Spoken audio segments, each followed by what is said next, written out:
Horticulture को लेकर एक एग्जीबिशन हो रही है। बताया जा रहा है कि इसमें किस तरह से सब्जी और फूल को नए तरीके से नई टेक्नोलॉजी के साथ उगाया जाए, उसके बारे में नई जानकारी दी जाएगी। तो कोशिश करते हैं, कुछ देखते हैं, कुछ दिखाते हैं कि क्या नया है और क्या नया इसमें किया जा सकता है। आइए।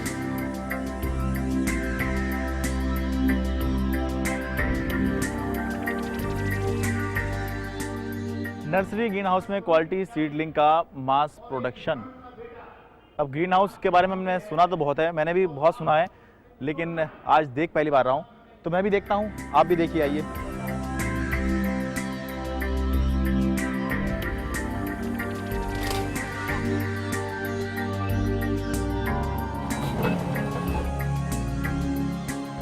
ग्रीन हाउस के अंदर हम आ गए हैं।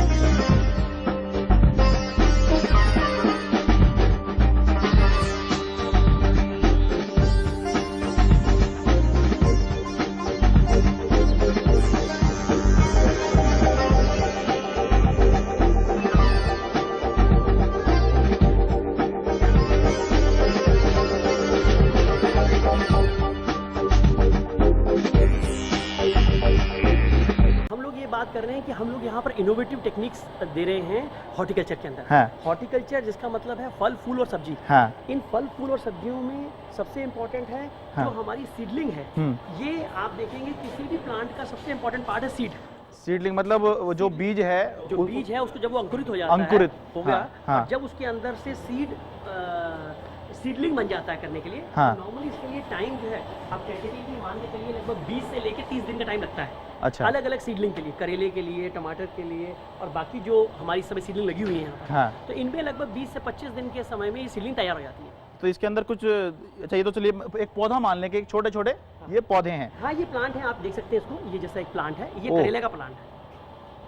अच्छा, ये सारी इसकी जड़ें हैं इसके लिए। और आप ये देखें कि हमने जब इसको निकाला, हाँ। इसकी रूट्स टूटी नहीं। नॉर्मली अगर हाँ। आप देखेंगे तो इसकी रूट टूटती नहीं है, क्योंकि इसके अंदर हमने ऐसे सबस्ट्रेट डाले हुए हैं जो बड़ी इजीली, इसको प्लग टाइप सीडलिंग बोलते हैं। ये कुछ इसके ऊपर ऐसा लग रहा है कुछ आपने कुछ ऐड कर रखा है, क्या चीज़ है ये सब? नहीं, इसके अंदर जो है इसमें ये इसको बोलते हैं सबस्ट्रेट।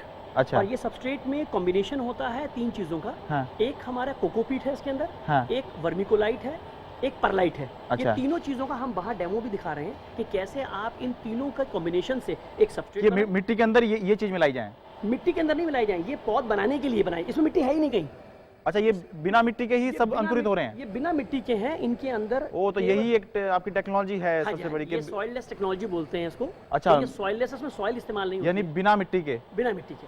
तो बिना अच्छा। मिट्टी के पौध तैयार होती है और हाँ। इसके अंदर डलने वाले फर्टिलाइजर। बातों बातों में नई चीज पता चली, बिना मिट्टी की खेती या कहें बागवानी।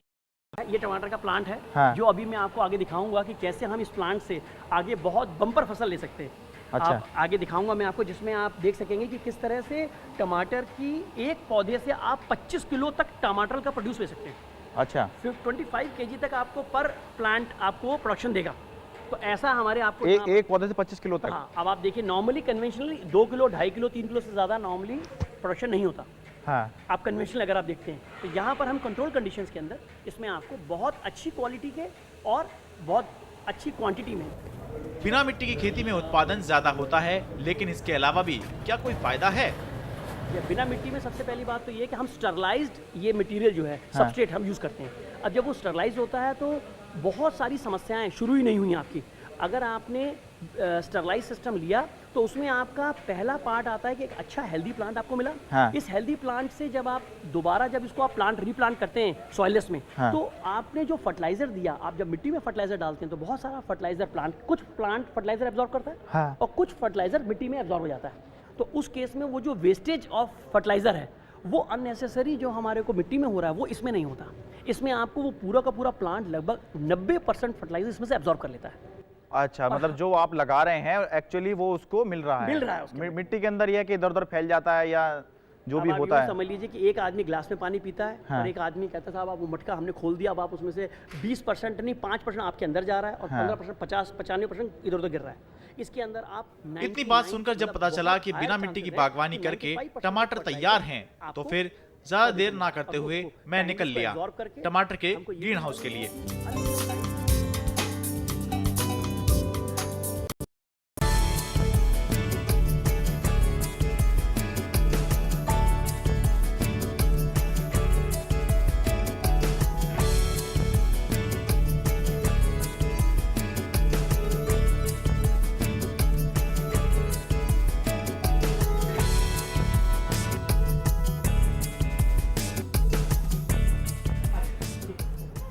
मिट्टी रहित बागवानी में सावधानी और पौधों पर ध्यान ज्यादा रखना होता है, लेकिन बाद में नतीजे भी शानदार दिखते हैं।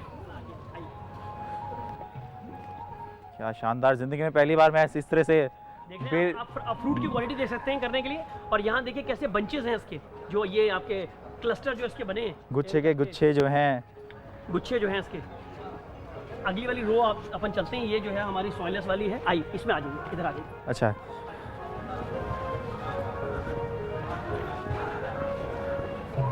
ये कहने को ग्रीन हाउस है, लेकिन ऐसा लग रहा है पूरे बगीचे में ही टहल रहे हैं। आप बिल्कुल ऐसा है इसमें। और ये ऐसा बगीचा है जिस बगीचे में फ्रूट ही फ्रूट है।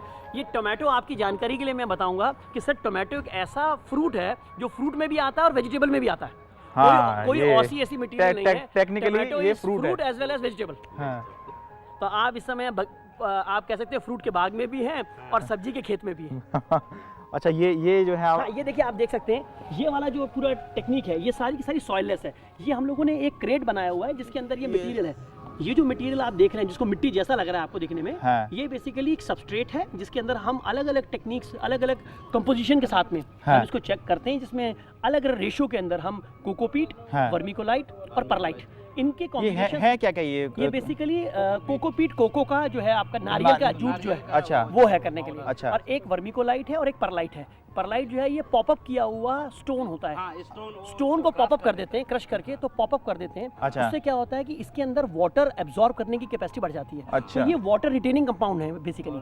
तो इसमें रिटेन करेगा। हाँ, हाँ। ये दोनों चीज़ रिटेन करता है और प्लांट को मॉइस्चर और वाटर दोनों चाहिए। तो अच्छा। दोनों ही चीजें बड़े, आप देख सकते हैं कितना अच्छा इस एरिया में कितना हाई मॉइस्चर। अच्छा, इस तरह से ये हाँ, ये दिस इज द वे, ये सबसे एक सिंपल और सबसे इकोनॉमिकल तरीका है। हाँ। यही चीजें जो अमेरिका में या हॉलैंड में जो आप देखेंगे उनके पास बड़े सुंदर सुंदर बैग होते हैं करने के लिए। अच्छा। पर वो बैग जो है अगेन कॉस्टली पड़ते हैं। हाँ। हमको लगता है कि हम ये बेसिक तरीके से, हाँ। क्योंकि देखिए फार्मिंग में अगर ये तो ऐसा होता है कि बड़ी सी एक कैन को काट के और उसमें जो बिल्कुल है आप वो- ऐसे ही समझ सकते हैं करने के लिए, तो बड़ा इकोनॉमिकली हमने इसको रन करने की कोशिश कर रहे हैं हाँ। ताकि किसान इसको यूज कर पाए।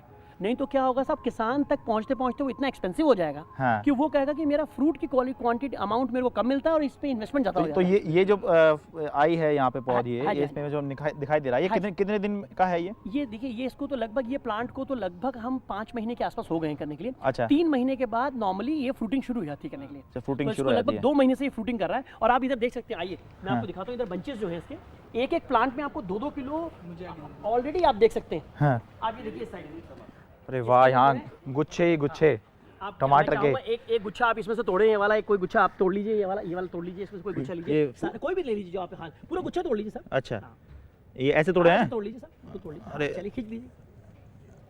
हाँ। देखिए एक और चीज आप दिखाइए सर, इस वाह। गुच्छे में आप देखिए कितने सुंदर कलर है इसका।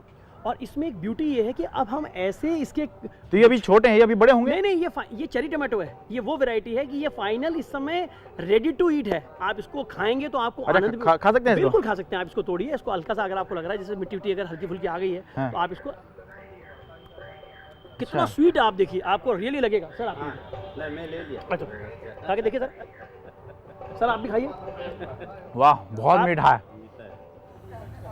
ये बिना मिट्टी से पैदा किया गया टमाटर है, छोटा है साइज में, खा गए। शानदार, बहुत ज़बरदस्त। टमाटर की मिठास बयान करने के लिए शब्द नहीं है।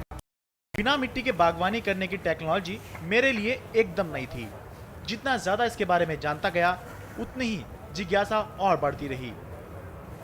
ये लंबाई कितनी हो जाती है एक पौधे की? एक पौधा 40 फुट तक चला जाता है। 40 फीट? हाँ, ये 40 फीट। कैसे? एक बार अभी आप देखिए ये वाला अगर हम पौधा जो है समझें इसको, already, ये भी लगभग इस समय 10 फुट 11 फुट का है। अगर आप देखें ये प्लांट वहाँ लगा हुआ है और यहाँ से बढ़ते बढ़ते ये वहाँ तक चला गया। हाँ। तो जब ये 40 फुट का हो जाता है, ये मतलब ये मान के रखें अगर यहाँ तक मेरी ऊंचाई जो है 6 फीट है, हाँ। थोड़ा मेरे से ऊपर है, और ये देखिए यहाँ और पे ये नीचे वहाँ से देखिए ये वो कहाँ से नीचे जो है, अच्छा ये बेल है क्योंकि ये असल बेल में है और तो ये 40 फीट तक 40 फीट तक। अब जब आप अगली बार आएंगे तो आपको हम दिखाएंगे ये वाला प्लांट हम वहाँ हार्वेस्ट कर रहे होंगे, क्योंकि हमारे हार्वेस्टिंग हाइट हमेशा सेम रहती है। हम लोग यहाँ ये देख रहे थे, हमें ये टेक्नोलॉजी ज़्यादा नहीं लग रही है जो बिना मिट्टी के जो प्रोडक्शन हो रहा है। तो कैसा फ्यूचर आप इसका देख रहे हैं? हमें तो बिल्कुल नया लग रहा है, हालांकि ये बता रहे हैं कि काफ़ी पहले चल रही है ये वाली टेक्नोलॉजी। नहीं, बाहर के कंट्रीज में है और आप लोग यहाँ कर रहे हैं। हाँ। इसकी आवश्यकता इसलिए कि देखिए कि जब जमीन इंडिया में अभी का स्टेटस और आगे कितना देख रहे हैं आप? जैसे जैसे ये टेक्नोलॉजी आगे बढ़ेगी और जमीन में जब दिक्कत पैदा होंगे, हाँ, जैसा कि जमीन से अभी जुड़ा हुआ है दिक्कत आनी शुरू हो गई है वैसे दिक्कत तो। जैसे कि सॉइल बॉर्न फंगस है, हाँ। नेमेटोड्स है, आप सॉइल को ट्रीट नहीं कर सकते, उसको मार नहीं सकते। हाँ। तो ऐसी स्थिति में फिर सॉइल लेस पे जाना ही पड़ेगा। जानकार बताते हैं कि ये इजराइल से आई हुई तकनीक कारगर तो है, लेकिन कुछ खास परिस्थितियों में, जैसे कि जमीन अगर बंजर हो, जमीन में अगर कीड़े लग जाएं, मिट्टी अगर रेतीली हो या फिर चट्टानी इलाका हो। और सारी चीज़ों को देखते हुए अगर भाई बिजली का क्या उपलब्धता होगी, वहाँ पे स्टेटस क्या है सॉइल का, कितना खराबा हो गया, उसमें नेमेटोड्स कितने डेवलप हो गए। जहाँ मैं पूसा में काम कर रहा था वहाँ पर अगर एक टमाटर का पौधा उखाड़े हाँ। तो आपको 1 किलो नेमेटोड्स नीचे मिलेंगे, जड़ों में आलू मिलेंगे। वो खाने की सप्लाई को रोक देते, पौधा बढ़ नहीं सकता। नेमेटोड मतलब क्या? जड़ों में कुछ कीड़े हैं जो लगते हैं, जो खाने की सप्लाई को रोक देते हैं, गांठ सी बन जाती हैं। अच्छा, वो भी एक बीमारी है, जड़ों की जड़ों में गांठ बन जाती है। तो उसका कोई इलाज नहीं। अच्छा, ये मिट्टी के अंदर भी ये वाली बीमारी पैदा है? हो जाती है, तो इसमें अच्छा। नहीं पैदा होंगे वो। अब जरा देखें कि इस तकनीक में खर्चा कितना आएगा, तभी पता चलेगा कि ऐसी खेती करना फायदेमंद होगा या नहीं। जिसको नफा नुकसान देखना हो वो स्क्रीन पर देखकर जोड़ घटा शुरू करे, और जिसको टमाटर के बगीचे की सैर करनी हो वो आराम से स्क्रीन पर नजर बनाए रखे। टमाटर का उदाहरण लेकर चलें तो तकनीक बेचने वाली कंपनी के मुताबिक एक ग्रीन हाउस जिसकी औसत उम्र 10 साल होती है और 1000 मीटर का एरिया होता है, उस पर 10 साल में करीब 16,30,000 रुपए का खर्चा होता है, यानी सालाना 1,63,000 रुपए इंफ्रास्ट्रक्चर पर खर्चा। साथ ही सालाना 10,000 रुपए के पौधे, 12,500 के उर्वरक यानी फर्टिलाइजर, 8,000 रुपए के कीटनाशक, 96,000 रुपए की लेबर और 1 लाख रुपए का वो मिश्रण जिसमें पौधे लगाए जा रहे हैं। अब तक का कुल खर्चा हुआ 3,89,000 रुपए। अब अगर 1000 मीटर के अंदर 2,500 टमाटर के पौधे लगें और हर पौधा 22 किलो टमाटर का उत्पादन करे तो कुल उत्पादन हुआ 55 टन, या यूं कहें कि 55,000 किलो। टमाटर की क्वालिटी बेदाग होती है, इसलिए 18 रुपए किलो भी अगर टमाटर बिके तो हाथ में आएंगे 9,90,000 रुपए सालाना। अब अगर 55,000 किलो टमाटर के पैकेजिंग और ट्रांसपोर्टेशन पर 1,10,000 रुपए खर्च हुए तो कुल आमदनी 9,90,000 रुपए में से खर्चा कुल 4,99,000 रुपए घटाएं तो सालाना 4,91,000 रुपए का फायदा, वो भी टैक्स फ्री। क्या इससे ज़्यादा प्रोडक्शन होता है सोलर से? प्रोडक्शन प्रति इकाई क्षेत्रफल में इसकी प्रोडक्शन अधिक ज़्यादा होती है। और सबसे बड़ी बात है, देखिए उत्पादन और उत्पादकता, हाँ। ये दो एक ऐसे महत्वपूर्ण घटक है जो कि गुणवत्ता युक्त पौध सामग्री या गुणवत्ता युक्त सीड पर विशेष ध्यान देती है। तो जो संकर किस्में हैं, जो अच्छी वैरायटीज हैं, उसको हम ज़्यादा बढ़ावा दे रहे हैं। इस तरह की खेती में शुरुआती खर्च ज़्यादा है, लेकिन लंबे समय तक करने में ये कॉस्ट इफेक्टिव बन सकती है। साथ ही केंद्र सरकार भी इस पर 50% सब्सिडी देती है। साथ ही कुछ राज्य सरकारें भी सब्सिडी अलग से दे रही हैं। लेकिन बात यह भी है कि जब खुले में मिट्टी में खेती होती है तो बहुत से काम खुद प्रकृति कर देती है पौधे के लिए, लेकिन इस तरह की खेती में तो सब काम आपको ही करना होगा। ये बात सही है कि इस तरह की बागवानी में खर्चा खूब आएगा, लेकिन इसमें से कुछ खर्चा सरकार की तरफ से भी दिया जाएगा सब्सिडी के रूप में। लेकिन ज़रूरत इस बात की है कि हम समझें कि आखिर टेक्नोलॉजी को इस्तेमाल किस तरह से करना है, किस तरह से इसको लागू करना है। क्योंकि पैसा लगाने के बाद और टेक्नोलॉजी का इस्तेमाल करने के बाद जब इस तरह का उत्पादन होगा और जब टमाटर इस तरह का बेदाग आएगा तो बाज़ार में इसके दाम भी ज़्यादा मिलने की संभावना ज़्यादा रहती है। अब इतने लाल लाल टमाटर देखकर मैं भी सोचता हूँ कि अगर थोड़ी ज़मीन मिल जाए, थोड़ा बस पैसा मेरे पास आ जाए तो क्यों ना मैं भी बागवानी ही कर लूँ। दिल बहलाने के लिए गालिब ये ख्याल अच्छा है। चलिए फ़िलहाल मुझे और मेरे सहयोगी सुधीश कुमार को दीजिए इजाज़त। नमस्कार।